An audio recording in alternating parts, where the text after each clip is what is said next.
주님께서 우리에게 주시는 말씀은 시편 1편 1절에서 6절의 말씀입니다. 시편 1편 1절에서 6절의 말씀, 구약 805페이지입니다. 우리 한 절씩 다 같이 교독하시겠습니다.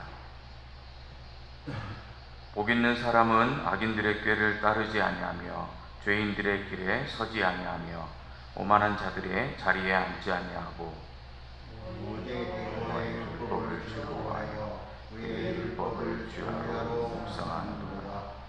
그는 시냇가에 심은 나무가 철을 따라 열매를 맺으며 그 잎사귀가 마르지 아니함 같으니 그가 하는 모든 일이 다 형통하리로다.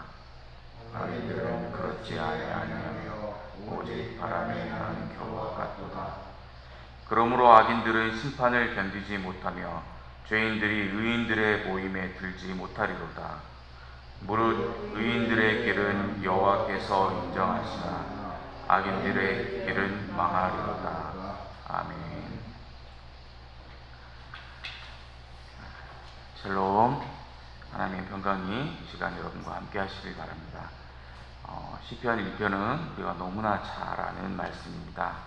우리 어렸을 때 암송도 많이 했고요. 찬양도 있습니다. 오늘 본문인 시편 1편은 복 있는 사람이 어떤 사람인지를 잘 알려줍니다. 이 복 있는 사람은 구절을 히브리어로 본문으로 살펴보면 감탄사로 되어 있다는 것을 확인할 수 있습니다. 즉 원문으로 확인하면 이 구절은 복이 있도다 혹은 복이 있는 사람이여 라고 번역하는 게 더 적절합니다.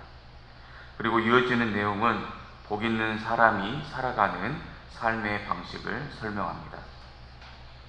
어떻게 사는 사람이 복을 불러일으키며 복을 창출하는지 그들의 삶의 리듬을 전하고 있습니다. 시편 1편 1절에서 2절은 그 내용을 다음과 같이 전합니다.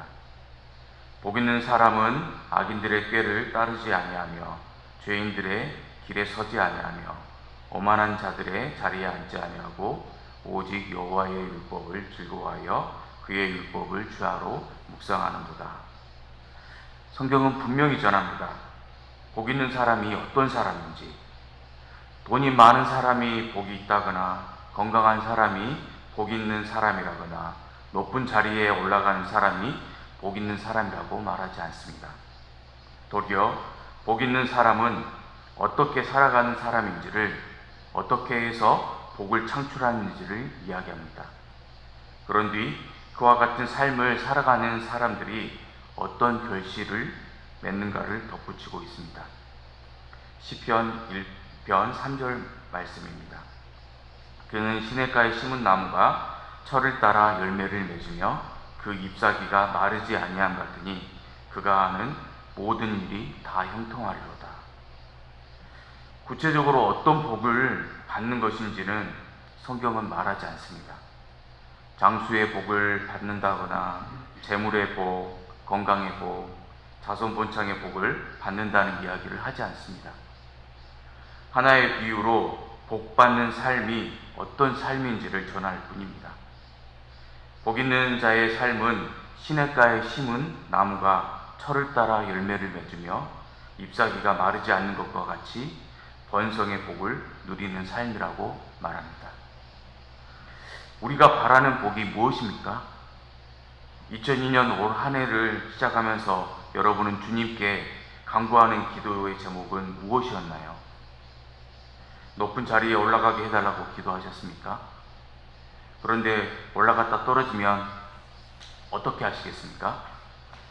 그저 많은 것 갖게 해달라고 기도하고 계십니까? 그런데 가졌다가 빼앗기면 어떻게 하시겠습니까? 높은 자리에 오르고 많은 것 가지는 것이 과연 진정한 번성이겠습니까? 성경은 말합니다. 시냇가에 나무가 심겨 있는데 그 나무가 시절을 따라 열매를 맺습니다. 잎사귀가 마르지 않으며 풍성합니다.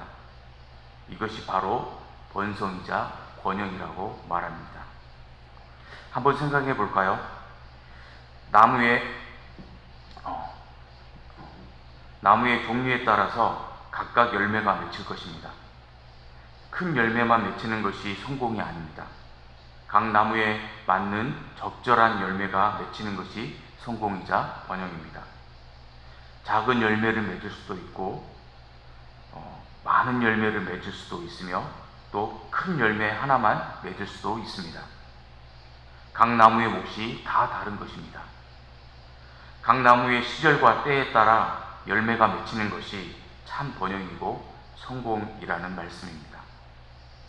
우리는 종종 번영을 모든 것을 휩쓸고 나 자신만이 모든 것을 가질 수 있는 상태 혹은 점령하는 상태라고 생각할 때가 있습니다. 그러나 나무 한 종류가 온 땅을 덮고 있다면 어떻겠습니까? 그것이 번영입니까? 아니면 퇴화입니까? 만약 한 나무가 온 땅을 덮고 있다면 그것은 환경 공해가 될 것입니다. 암세포와 같은 것이 될 것입니다. 번영은 그런 것이 아닙니다. 함께 공존하는 것입니다. 모든 나무가 공존하며 각자의 몫에 따라서 열매를 맺어야 합니다. 어떤 나무는 봄에, 어떤 나무는 여름에, 어떤 나무는 뒤늦게, 즉 자신의 때에 따라서 열매를 맺습니다. 이렇게 살아가는 것, 그리고 살아내는 것이 바로 번영입니다. 이제 오늘 말씀에서 우리가 해야 할 과제를 받기를 원합니다. 시편 1편 1절의 말씀입니다. 복 있는 사람은 악인들의 꾀를 따르지 아니하며 죄인들의 길에 서지 아니하며 오만한 자들의 자리에 앉지 아니하고. 세 가지 권면의 말씀이 나타납니다. 먼저 따르다, 서다, 앉다라는 동사가 등장합니다. 그리고 꾀, 길, 자리라는 명사도 등장합니다. 악인들의 꾀, 죄인들의 길, 오만한 자들의 자리라는 표현도 눈에 들어옵니다. 먼저 꾀라는 표현을 생각해 봅시다. 꾀는 생각 또는 사고의 방식이란 말로 바꿔 말할 수 있겠습니다. 또 악인이란 말에는 법적인 의미가 있습니다. 유죄 판결을 받은 자라고 해석할 수 있습니다. 본문의 흐름으로 본다면 하나님 앞에서 혹은 하나님의 율법 앞에서 죄인으로 판명된 자를 가리킵니다. 다시 말해 율법의 뜻대로 사는 사람이 아닌 율법이 죄인으로 판결한 사람을 악인이라고 말합니다. 하나님을 믿지 않는 사람이라고 표현할 수도 있겠고 불순종의 사람이라고 표현할 수도 있겠습니다. 바로 그 악인의 꾀라는 것입니다. 그러한 사람들의 사고방식입니다. 그와 같은 사람들의 생각의 구조를 받아들이지 말라고 하나님께서 권면하십니다. 이 말씀을 오늘 이곳에 계시는 모든 성도님들이 하나님의 말씀으로 받아들이면 좋겠습니다. 우리의 영적인 건강을 위해 하나님께서 주시는 첫 번째 권면입니다. 악인들의 꾀, 악인들의 생각, 악인들의 사고 구조를 뿌리치라는 말씀입니다. 두 번째로 죄인이라는 표현이 나옵니다. 이 죄인은 성경이 말하는 죄와 죄의 의미와 연결하여 이해할 수 있습니다. 성경에서 말하는 죄란 관역을 빗나간 상태를 의미합니다. 이렇게 생각할 수 있겠습니다. 화살이 날아갑니다. 그런데 관역을 맞추지 못하고 다른 곳에 떨어집니다. 화살이 날아가는 궤적을 한번 생각해 보십시오. 이미 방향을 잘못 잡았기 때문에 다른 길을 향해 날아갈 것입니다. 물론 도착지도 관역이 아닐 것입니다. 그러니 죄인의 길은 이렇게 상상해 볼 수 있겠습니다. 관역을 향해 나가지 못하고 그저 다른 길로 나가고 있는 상태, 즉 쓸데없는 길을 향해 움직이는 길이라고 말입니다. 하나님은 그 길을 따라 나서지 말라고 권고하십니다. 왜냐하면 그 길의 끝에는 관역이 없기 때문입니다. 온전히 도달할 목표 지점이 아니기 때문입니다. 그 길을 따라가다 보면 결국 공허한 곳에 도달할 수밖에 없기 때문입니다. 그러니 죄인의 길에서 떠나라고 하나님은 분명히 말씀하십니다. 세 번째로 오만한 자라는 표현에는 경멸스럽게 여긴다는 의미가 있습니다. 조롱의 의미가 들어 있습니다. 누군가를 정확히 알고 싶다면 그에게 자리를 줘보라는 이야기가 있습니다. 자리에 앉고 나면 그 사람의 성품과 생각이 드러난다는 것입니다. 오만한 자의 자리는 어떻겠습니까? 자리에 앉자마자 경멸과 조롱을 일삼을 것입니다. 다른 사람을 우습게 여기는 사람이 되는 것입니다. 누군가를 경멸스럽게 여긴다는 것에는 두 가지 뜻이 있습니다. 하나님을 경멸스럽게 여기고 조롱한다는 뜻이 있고, 동시에 사람을 향해서도 경멸과 조롱을 일삼는 사람을 말하는 것입니다. 마치 자신이 제일인 것처럼 하나님마저 멸시하고 사람들을 무시하며 살아가는 자들을 가리킵니다. 바로 그런 자들의 길, 곧 오만한 자리에서 벗어나라고 말씀하십니다.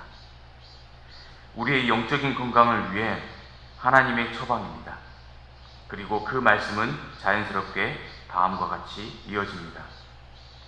오직 여호와의 율법을 즐거워하여 그의 율법을 주야로 묵상하는도다.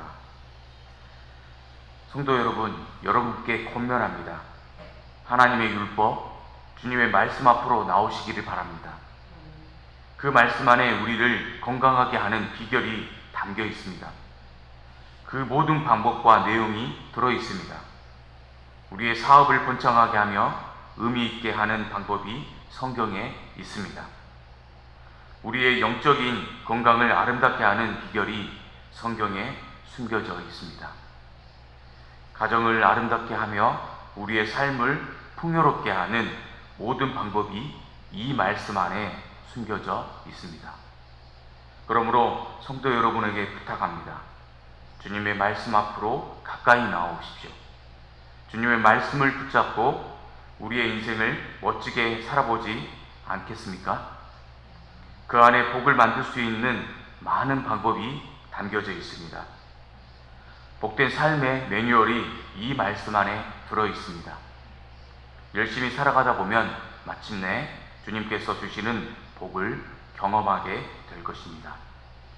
이제 주님께 복을 주십시오 라고 기도할 뿐만 아니라 복을 창출해가는 주님의 자녀, 복된 삶의 리듬을 만들어가는 귀한 성도 여러분 모두가 되시기를 간절히 바랍니다. 기도드리겠습니다. 우리의 복의 근원이 되시는 하나님 아버지, 오늘 말씀을 따라 참된 복 있는 사람이 되기를 원합니다. 세상이 추구하는 세속적인 복이 아니라 진정한 기쁨과 감사가 넘치는 복 가운데 살아가게 우리를 붙들어 주옵소서. 그러기 위해서 주님의 말씀 앞으로 나아가는 삶이 되게 하시고 진리이신 말씀을 붙잡고 살아가는 우리의 생활이 되게 하옵소서. 더불어 복을 나에게만 머무르게 하는 것이 아니라 이웃과 세상으로 전하는 복된 메신저들이 되게 하옵소서. 복의 근원이신 예수님의 이름으로 기도합니다. 아멘.